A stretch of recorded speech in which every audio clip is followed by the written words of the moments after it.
Hallo und herzlich willkommen, sehr geehrte Damen und Herren, zu einem weiteren Schulungsvideo im Zusammenhang mit dem Traden auf Wettbörsen. Mein Name ist Daniel Winterholzinger von der Sports Betting Academy, der größten deutschsprachigen Bildungsplattform, wenn es eben um das Thema des Sportwettens geht.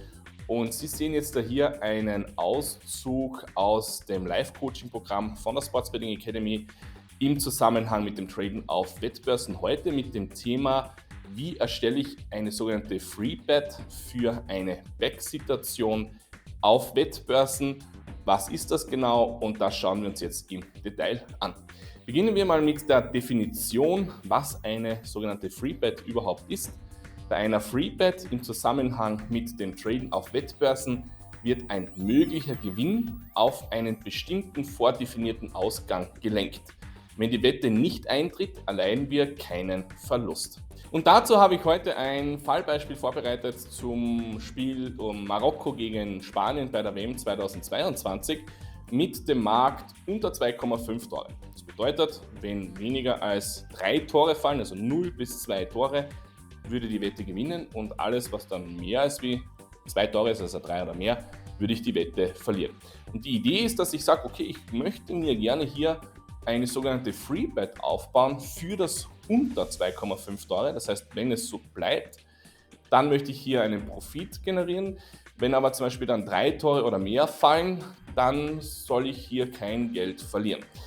Und damit das aber funktioniert, brauche ich aber einen Abschnitt, wo die Quote sich in meine Richtung bewegt. Das heißt, es muss zum Beispiel hier, wenn ich zuerst das unterbacke, das werden wir uns dann gleich anschauen, dann einmal in meine Richtung gehen, sodass die Quote niedriger wird, damit ich das dann später wieder legen kann.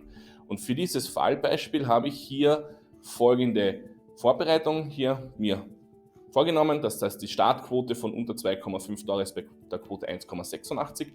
Und ich sage jetzt, wenn die Quote runtergeht bis zur Quote 1,66, dann möchte ich diesen Trade so gestalten, dass im Endeffekt, wenn es jetzt unter 2,5 Tore bleibt, dass ich hier einen Profit mache.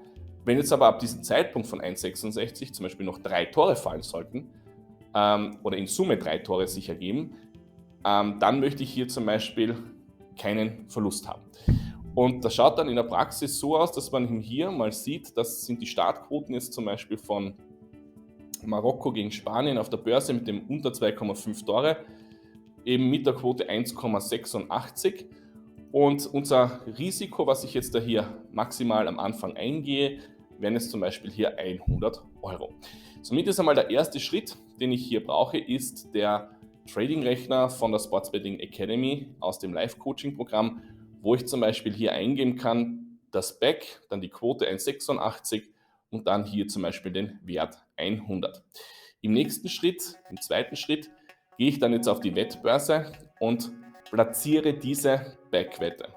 Das sehen wir dann auch hier, das schaut dann so aus. Das heißt, wenn ich diese blaue Quote hier anklicke und dann hier in diesem Bet-Slip, das was hier bei unter 2,5 hier steht, wo das Stake hier mit 100 ist, wenn ich jetzt dann diese Wette platziere, dann habe ich eben diese Ausgangssituation, dass zu Spielbeginn das unter 2,5 Tore, hier steht 83,42 Euro plus, und beim über 2,5 Tore habe ich jetzt ein Risiko von 100 Euro.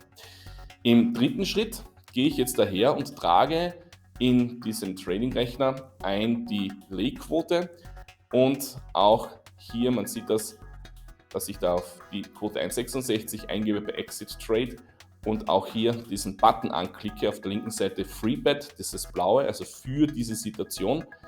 Dann erhalte ich hier als Berechnung, dass ich eine Lay-Wette von 100 Euro platzieren muss, um eben hier eine sogenannte Free-Wette, also Free Bet, hier in der Höhe von 19,40 Euro zu generieren. Wenn es dann unter 2,5 Tore bleibt, fallen jetzt aber zum Beispiel ab dem Zeitpunkt, wo ich die Quote 1,66 gelayt habe, in Summe 3 Tore, dann würde ich dann hier 0 Euro stehen haben. Das schaut dann im vierten Schritt so aus, dass ich jetzt auf die Wettbörse gehe und hier zum Beispiel, wo es die Quote 1,88 ist, dass ich die jetzt als Lay anklicke. Dann hier unten, wo unter 2,5 Tore, das ist Lay, was man hier sieht, gebe ich dann hier die Quote 1,66, den Betrag 100 und schließe diese Wette ab. Das heißt, wenn die Quote dann fällt auf 1,66, werde ich hier aufgekauft Und dann habe ich eben hier dieses Bild, so wie es hier ausschaut. Das heißt, wenn es jetzt unter 2,5 Dollar ausgeht, haben wir hier 19,40 Euro. Und wenn es aber über 2,5 Dollar ausgeht, habe ich hier 0 Euro stehen. Wenn wir uns das Risiko hier anschauen zu diesem Fallbeispiel, gibt es eben das Risiko, wenn die Quote zum Beispiel von 1,86 nicht runtergeht bis 1,66, weil zuvor schon in Summe 3 Tore gefallen sind, dann würde ich hier das volle Risiko eingehen von 100 Euro, sofern ich nicht vorher schon ein sogenanntes Redbook erstellt habe. Wenn Sie weitere Informationen haben wollen zu dem Traden auf der Wettbörse, dann lade ich Sie jetzt auch ein, einen unverbindlichen, kostenfreien Infocall mit mir zu buchen. Unterhalb von diesem Video gibt es einen Link, wo Sie sich hier in meinem Terminkalender einen Call aussuchen können und wo wir uns einfach einmal eine halbe Stunde lang über das Thema des Tradens auf Wettbörsen austauschen können, falls Sie hier Fragen haben. Ich wünsche Ihnen jetzt hier maximalen Erfolg, alles Gute und bis zum nächsten Video.